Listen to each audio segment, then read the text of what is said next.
There are some important questions that we might ask in life, like, where are we going? How are we going to get there? And will there be enough biscuits along the way? I'm going to tell you a story to illustrate that third question, and as my gran once said, there's nothing like a good biscuit and a nice cup of tea. Several years ago, my wife was given some really nice handmade Swiss biscuits. They lived in a cupboard in the kitchen. She didn't eat them straight away. But a few days later, I was writing some music in the lounge, and having gone through an hour of this, I wanted a break. So I went to our goodie cupboard, only to find that our usual Sainsbury's Basics digestive biscuits had disappeared.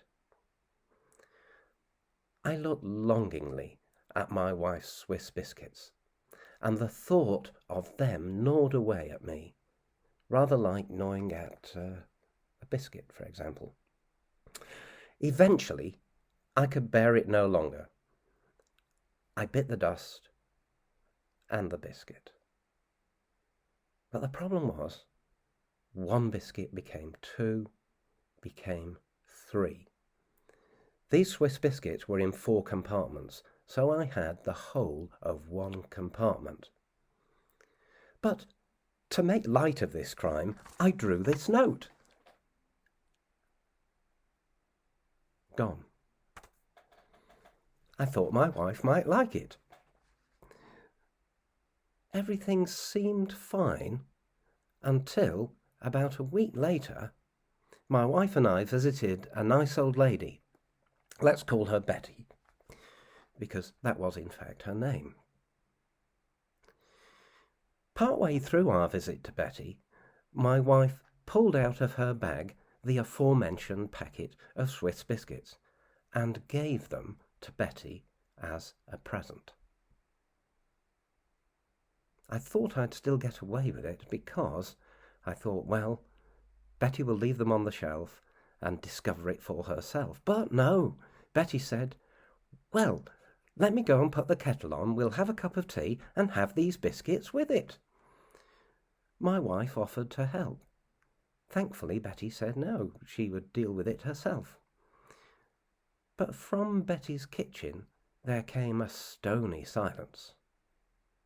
You see, Betty thought this had happened at the factory.